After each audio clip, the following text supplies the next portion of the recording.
पृथ्वीराज चौहान हूँ और ना ही आप उनके मित्र। हाँ ना, ऐसे इंचों में समझाइएगा तब तो हो गया। चलिए बेटा पहले इसके कंसेप्ट को जानते हैं। कैलेंडर देखिए, जब आप इसका कब बनाइएगा तो इसमें आपको बहुत सारा जितना ज़्यादा लोगों से इस लेसन को कीजिएगा उतना ज़्यादा इसको आपको एक्सप्लेनेशंस मिलेगा। ठीक है, odd year, even year, century year, leap year, hand ten, बहुत सारा कंडीशंस आता है इसमें। ठीक है, मैं आप लोगों के सामने में वही चीज़ हमेशा एक्सप्लेन करता हूँ बेटा, जैसे मैंने खुद के लिए पढ़ाई किया हुआ था और जैसे मैं खुद के लिए रीजनिंग को सॉल्व करता हूँ, मैं बस वही एक्सप्लेनेशन आप लोगों को देता हूँ ताकि आप लोग भी समुद्र न उपछें, तालाब में काम चला लें। तो मैं बेसिक 3-4 चीज़ कैलेंडर से उस चीज़ को समझना है। कोई भी ईयर जो होता है वो दो तरह का होता है। एक होता है, पहले होता है नॉर्मल ईयर और एक होता है सेंचुरी ईयर। ठीक है, पहले हम नॉर्मल और सेंचुरी ईयर को समझते हैं। नॉर्मल ईयर मतलब हुआ, जैसे एग्जांपल से देखिए, जैसे 1948, 1937, 2034, 5067, ये सब जितना भी होगा ये नॉर्मल ईयर होगा। ठीक है, अगर यूनिट और टेंस दोनों जीरो में हो तो वो सेंचुरी ईयर कहलाएगा। जैसे 100, 200, 2000, 1900, 1600 एक्सेट्रा। ठीक है, अब इस चीज़ को समझते क्यों हैं? अब यहाँ एक नॉर्मल ईयर और हम एक और कंडीशंस बनाएंगे लीप ईयर का। ठीक है, ये इन दोनों ईयर से कनेक्टेड रहता है। ठीक है, अब हम लीप ईयर का रिकॉग्नाइज कैसे करेंगे? अगर नॉर्मल ईयर में 4 से डिवाइड करेंगे और अगर 4 से डिवाइड करने पर ईयर अगर पूरा डिवाइडेड हो जाएगा, डिविजिबल होगा, तो वो लीप ईयर होगा। और सेंचुरी ईयर अगर 400 से डिविजिबल हो जाएगा तो वो लीप ईयर होगा। कहने का मतलब ये है कि अगर सेंचुरी ईयर 400 से डिविजिबल हो रहा है तो सेंचुरी ईयर के लिए आप एक काम और कर सकते हैं, जो लास्ट का जो डबल जीरो होगा उन जीरो को हटा के या तो 4 से डिवाइड कर दीजिए। मान लीजिए अगर 1900 है तो पूछा जाएगा ये लीप ईयर है या नहीं, तो मैंने क्या कहा, 400 से सेंचुरी ईयर 400 से डिवाइड होना चाहिए, या इन दोनों जीरो को हटा दीजिए, बात बराबर ही है, दोनों जीरो को हटा दीजिए, उसके बाद उसके नंबर्स को 4 से डिवाइड कीजिए। अगर डिविजिबल हो रहा है तो वो लीप ईयर होगा और अगर डिविजिबल नहीं हो रहा है तो वो लीप ईयर नहीं होगा। कौन सा year? Century year. Century year मतलब क्या होता है? शताब्दी वर्ष। जो शताब्दी वर्ष होगा उसमें 400 से भाग लगा के देखना है और जो नॉर्मल ईयर होगा, जो सामान्य वर्ष होगा, उसमें 4 से भाग लगा कर देखना है। अगर पूरा का पूरा डिविजिबल हो जाता है, पूरा का पूरा भाग लग जाता है, पूरा का पूरा अगर वो कट जा रहा है तो इसका मतलब है कि वो लीप ईयर होगा, अन्यथा वो लीप ईयर नहीं होगा। बताइए तो ये क्या है? ये लीप ईयर है या नहीं? नहीं। क्यों नहीं है? क्योंकि ये यूनिट और टेंस इसका 4 से डिविजिबल ही नहीं हो रहा है, तो ये लीप ईयर नहीं है। अच्छा, अभी पिछला लीप ईयर कब आया हुआ था? 2024 में। अगला लीप ईयर कब आएगा? 2028 में। ठीक है, 4 साल पे जो है वो एक बार लीप ईयर होता है। अब लीप ईयर होता है तो उसमें होता क्या है? फरवरी में एक दिन ऐड हो जाता है। साधारण वर्ष में 365 डेज का ईयर होता है, लेकिन लीप ईयर में 366 डेज का ईयर हो जाता है। ठीक है बेटा,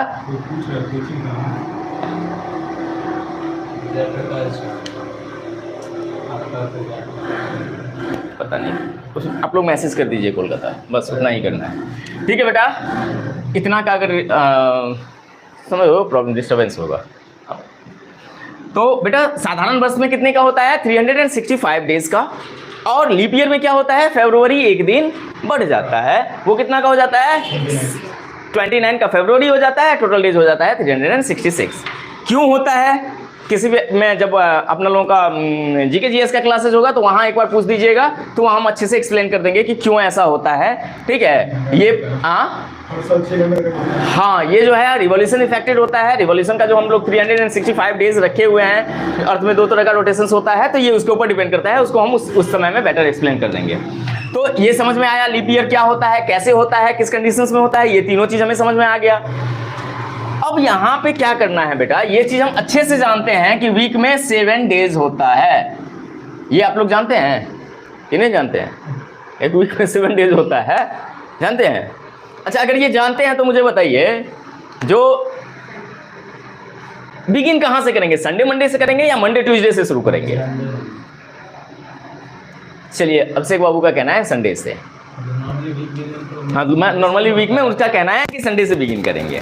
ठीक है, आप लोग मंडे से। राहुल अपोजिट लिया, अभिषेक के साथ नहीं गया, मंडे से। मैं रीजन पूछूंगा कि संडे से क्यों और मंडे से क्यों। आप लोग कब से शुरू करेंगे, संडे से शुरू करेंगे या मंडे से शुरू करते हैं? संडे से।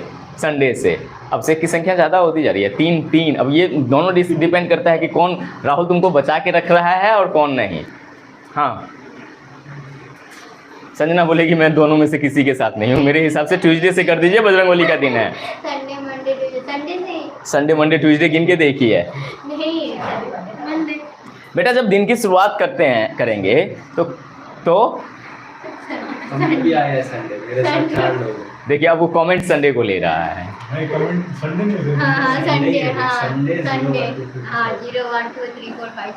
एब्सोल्युटली बहुत सारे रूल्स रेगुलेशंस का जरूरत पड़ेगा, लेकिन मेरा गारंटी है कि ना तो एक भी सम गलत होगा, ना ही आपको कुछ चीज भी रिमेम्बर करने का जरूरत है इस चैप्टर में।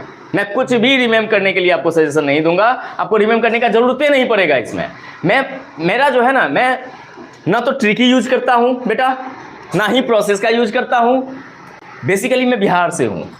हम लोगों के यहाँ आज के समय में भी किसी के जन्म का आंकड़ा लगाया जाता है तो अक्सर कभी अगर ऐसा डिस्कशन होता था घर में, जो फलाने का जन्म कब हुआ था, तो अक्सर सुनने को मिलेगा। आप अपने बुजुर्गों से, अगर जो हमारे बिहार से बिलोंग करते हैं, वो अपने घर में अगर कोई बुजुर्ग हो तो उनसे पूछिएगा कि हमारे पापा का जन्म कब हुआ था, तो वो आपको बोलेंगे फलाना ईस्वी में बाढ़ आया था, उसके 2 साल के बाद तुम्हारे पापा का जन्म हुआ था। बोला जाता है। एग्जैक्ट डेट तो हमें किसी को याद नहीं रहता है, वो तो एक वाला हिसाब किताब रहता है, पहली चीज। दूसरी चीज और भी बता रहे हैं, चलिए इसमें आप लोगों को हंसी लग रहा है बेटा, तो समझ लीजिए कि फलाने का गाय भी आया था, उसने बच्चा दिया हुआ था, तो उसका दूध हमने अपने बच्चे के लिए मंगवाया हुआ था, तो उसी समय में उसका जन्म हुआ था। यानी कहीं कोई लॉजिक नहीं रहता है, तो हम लोग ये लॉजिक लगाते हैं और इस बेस पर हम लोग क्लियरेशन करते हैं। ठीक है, तो क्या चीज, बहुत सारा चीज होता है, मैंने बताया ना इसमें, लेकिन मैं कहीं यूज नहीं करूंगा, ना ही उस चीज को माइंड में रखो। ट्रस्ट आपका, गारंटी मेरा। ठीक है, जो मैं बता रहा हूं उस चीज को समझ लीजिए। श्योर सी बात है, संडे से हम बिगिन करते हैं। ये हमारा टॉपिक का क्वेश्चन नहीं था, मैंने जस्ट आप लोगों के फॉर्मेशन के लिए पूछ लिया था। अब सवाल आता है जो कि सर अगर बहुत दिन पे रहे तो हम कैसे निकालते हैं? बेटा याद रखना है मेरा बस 2 चीज। पहला चीज, इस बार अगर 1 जनवरी रविवार को हुआ है तो अगली बार सोमवार को होगा, उसके बाद मंगलवार को होगा बेटा, उसके बाद बुधवार को होगा। अगर लीप ईयर आ जाता है तो फिर शुक्रवार को हो जाएगा, यानी कि फ्राइडे को हो जाएगा और शनिवार को हो जाएगा। कहने का मतलब यह है बेटा कि 6 ईयर में रिपीटिंग होता है। आई बात समझ में बेटा? 6 ईयर में क्या होता है? रिपीट होता है ईयर। यानी अगर आपसे क्वेश्चन आता है कि रवि ने अपना जन्मदिन 1988 में सोमवार को मनाया था, तो अगला बार सोमवार को कब मनाएगा? तो 88 में हम 6 ईयर ऐड करके 94 हम बोल देंगे कि 1994 में 1994 में वो अपना अगला बर्थडे सेम डेट में मनाएगा। ठीक है, 6 ईयर नॉर्मल में और 1 दिन बढ़ा देता है लीप ईयर वाला, तो 7 डेज पे रिपीट होता है। पहला चीज याद रखना है। दूसरा चीज याद रखना है, जो 1 तारीख को जो दिन आएगा बेटा, जो 1 तारीख को जो दिन आएगा वही 8 को आएगा, वही 15 को आएगा, वही 22 को आएगा, वही 29 को आएगा। अगर ये याद में प्रॉब्लम हो तो 7 का टेबल याद रखिए। 7 को जो दिन होगा वही 14 होगा, वही 21 होगा और वही 28 होगा। ठीक है, एकदम ये 100% सत्य है और इजी भी है रिमेम्बर करना।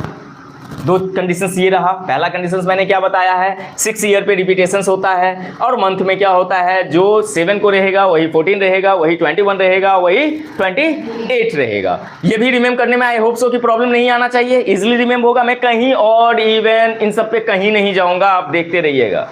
ठीक है बेटा, तीसरा जो है, अब इसके स्टेप्स को देखते हैं। मेरा स्टेप क्या कहता है? मेरा स्टेप कहता है, पहला स्टेप कहता है कैलकुलेट द डे। पहला क्या कहता है, कैलकुलेट द डे, डे का कैलकुलेशंस कीजिए। मैं एग्जांपल्स के साथ आगे बढ़ता हूं ताकि इजी समझ में भी आएगा, ठीक है।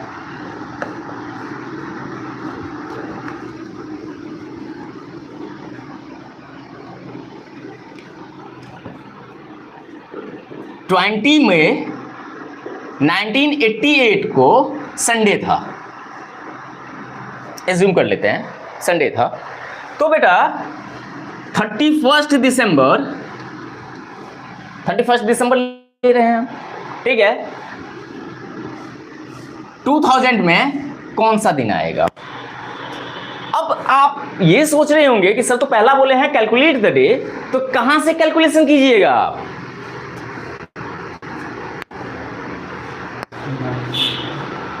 कहां से कैलकुलेशन कीजिएगा 88 से 2000 तक? कहां से? यहां से कैलकुलेशन करेंगे।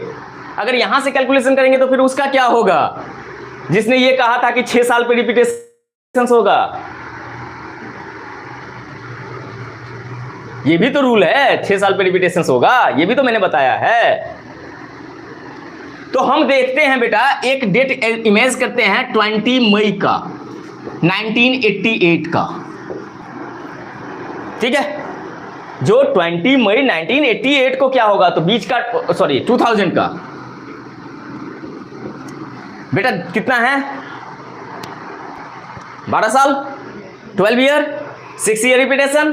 दैट मीन्स कि 20 मई 1988 का दिन था, वही 20 मई 2000 का दिन होगा, क्योंकि 6 साल पे रिपीटेशन होता है। 88 में हुआ था, 94 में होगा, और 2000 में सेम डे आ जाएगा। कोई डाउट यहां तक? अब आपके पास में और कम हो गया। मई का कितना दिन? 10 दिन। जून में का कितना दिन? जुलाई का कितना दिन? अगस्त का कितना दिन? सितंबर का कितना दिन? अक्टूबर का, नवंबर का, और दिसंबर का 1 2 3 4 1 2 3 4 5 6 7 या 21 और 1 22। कितना दिन बचा अपने पास में रिमेन? 224 दिन। ये इसमें कोई डाउट्स नहीं आएगा। मान लीजिए यहाँ आप बोलिएगा कि सर डाउट तो आ सकता है। क्यों आएगा बेटा? अगर ये 12 की जगह 13 होता तो 20 मई 2000 को हम संडे की जगह मंडे मान लेते। समझ में आई बात? अगर 14 होता तो 2 दिन आगे कर देते, मंडे की जगह ट्यूसडे एक्सपेक्ट करके आगे बढ़ते। ऐसे ही थर्सडे करते, जितना दिन का गैप बनता हम उतना दिन आगे एक्सपेक्ट करके चलते। तो यहां तक इजी रहा। सेकेंड होता है, मेरा स्टेप कहता है डिवाइड बाय 7। Divide by 7। क्या नहीं आया समझ में बेटा? अच्छा, ये कैलकुलेशंस नहीं समझ में आया। मैंने एक चीज बताया था कि 6 ईयर पे रिपीटेशंस होगा, बताया। अब बेटा हम देख रहे हैं कि 20 मई 1988 को अगर संडे था तो अगला कब संडे होगा? 88 में 6 ईयर ऐड कर देंगे, कितना हो जाएगा? 94। इसका मतलब है कि 94 में भी बेटा संडे ही था। अब फिर संडे कब आएगा? श्योर ना? 2000 में भी संडे था, तो मैंने क्या लिखा? अब 20 मई 2000 से लेकर बेटा 31 दिसंबर 2000 तक का हम डे निकाल लिए, जो कितना दिन होगा? कैलकुलेशन में कितना दिन आया? 224, 224 डेज। यहां तक कोई डाउट? अच्छा, ये डे। अब इस चीज को समझ लीजिए। अगर रिमेम्बर है तो अच्छी बात है, अगर रिमेम्बर नहीं है तो समझिए कि किस मंथ में 31 डेज होगा, किस मंथ में 30 डेज होगा। एक फरवरी ही एक ऐसा है जिसमें 28 होता है, बाकी में किसी में 28 नहीं होता है। लीप ईयर के कंडीशन में फरवरी में ही एक दिन ऐड होता है, 29 होता है। इसमें भी कोई कंफ्यूजिंग नहीं है। चलिए, ये देख रहे हैं, ये बहुत बड़ा सिंबल। बोले ना कि हम लोग बिहार से हैं, हम लोग अलग अलग ट्रिकों से यूटिलाइज करते हैं। ये दिख रहा है ना? फाइट नहीं है। तुम एडवोकेट हो, फाइट समझ लोगी, तुरंत क्लेम कर दोगी, वीडियो रिकॉर्डिंग आ जाएगा कि सर ने हमको फाइट दिखाया। चलिए बेटा, खैर चलिए। ये जो ऊपर में रहेगा ना, दैट मीन्स कि ये 31 का इंडिकेशन रहेगा। ठीक है बेटा? जनवरी, फरवरी मैंने बताया है कि 28 या 29। फरवरी को इग्नोर करना है। जनवरी, फरवरी, मार्च, अप्रैल, मई, जून, जुलाई। उसको फिर यहां से शुरू करेंगे, अगस्त, सितंबर, अक्टूबर, नवंबर, दिसंबर। जनवरी ऊपर आया 31, फरवरी 28, 29, मार्च 31, अप्रैल 30, मई 31, जून 30, जुलाई 31, अगस्त 31, सितंबर 30, अक्टूबर 31, नवंबर 30, दिसंबर 31। ठीक है, तो मैंने लिया। अब अपने पास में यहाँ पे जो कंडीशंस बन रहा था बेटा, वो मई का कितना था? मई में 11 डेज, मई का 11 डेज। ठीक है, क्योंकि 20 लिए हुए थे, तो मई का 11 डेज। ठीक है बेटा, उसके बाद जून, जुलाई, अगस्त, सितंबर, अक्टूबर, नवंबर एंड दिसंबर। तो टोटल डेज कितना आ गया अपने पास में? 225। अब बेटा क्या करना है हमें? सेकेंड स्टेप मैंने क्या कहा है? Divide by 7। तो कर दीजिए डिवाइड बाय 7। 7 3 जा 21, 1 एंड 5, 7 2 जा 14 और 1। मैंने क्या बताया था कि 7 से अगर डिविजिबल हो रहा है तो सेम डे हो जाता है। हो गया ना? 7 से डिविजिबल अगर हो गया तो सेम डे हो गया। यानी कि अगर ये 7 से डिविजिबल हो जाता तो सेम डे में रहता, लेकिन डिविजिबल तो हो नहीं रहा है। उसके बाद हमें एक दिन बच जा रहा है हमारे पास। कितना दिन बच जा रहा है? एक दिन। तो बेटा अगर उस दिन अगर संडे था तो एक दिन के बाद क्या होगा? मंडे। हो गया कैलकुलेशन।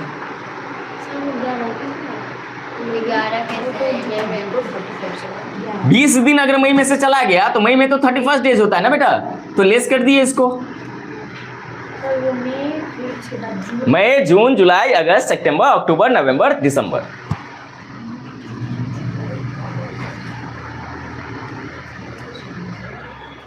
जुलाई और अगस्त दोनों में कंटिन्यूड 31 डेज होता है। ठीक है, जनवरी, फरवरी, मार्च, अप्रैल, मई, जून, जुलाई और फिर अगस्त। ठीक है, क्लियर है? आया समझ में? मैंने कुछ ज़्यादा नहीं बताया है। मैंने क्या बताया है? उसके बाद थर्ड स्टेप जो होता है इसका बेटा, वो होता है कंपेयर विद डे। हम डे के साथ कंपेयर करेंगे। बस 3 स्टेज रिमेम्बर रखना है। पहला कैलकुलेट द डे, सर ने बताया हुआ था। अगर पॉसिबल हो तो 6 ईयर के बाद रिपीटेशन को छांट लो। उसके बाद जो दिन बचता है उस दिन के हिसाब से उसका कैलकुलेशन कर लो। ठीक है बेटा, चलिए अब एक क्वेश्चन आप लोग बनाइए। इसको इरेज करें।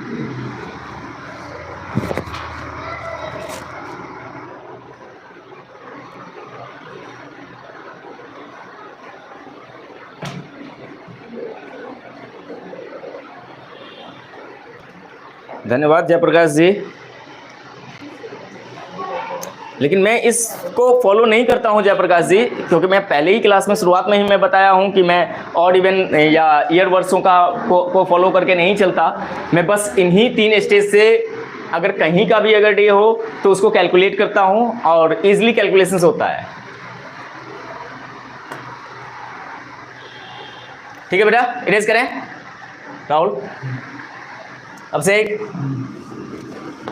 चलिए एक आप लोगों के लिए एकदम नॉर्मल सा दे रहे हैं।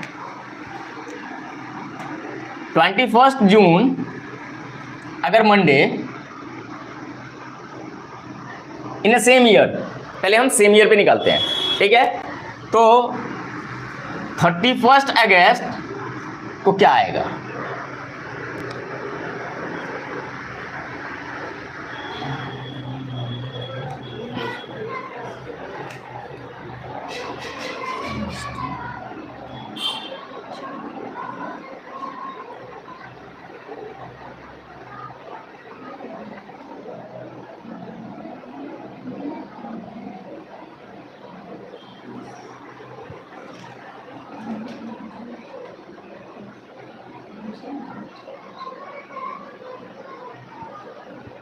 अभिषेक कुमार मिश्रा, लीप का बताइए। नहीं, ये अभिषेक, अच्छा अभिषेक, लीप ईयर के बारे में मैंने बताया है। जो अगर सेंचुरी ईयर्स में यानी शताब्दी वर्ष में अगर 400 से डिविजिबल हो जाता है तो वो लीप ईयर होगा, और नॉर्मल ईयर में अगर 4 से डिविजिबल हो जा रहा है तो वो लीप ईयर होगा। मेरा वेडनेसडे तुम अपने करो ना।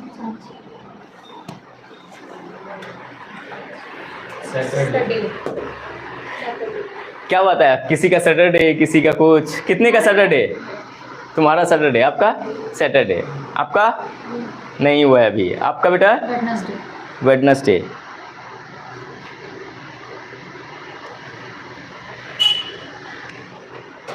चलिए आप लोगों ने निकाला कैसे? जून से लेकर अगस्त तक का 21, 22 दिन और 10 दिन 20 दिन ये 9 दिन होगा। 9 दिन होगा, 9 दिन होगा। 71 दिन। 71 डेज। 70 डिविजिबल होगा, बचेगा कितना? 1 डेज। तो क्या हो जाएगा? ट्यूसडे मेरा ठीक था। मैं 72 ऐड कर दूँ। ठीक है बेटा।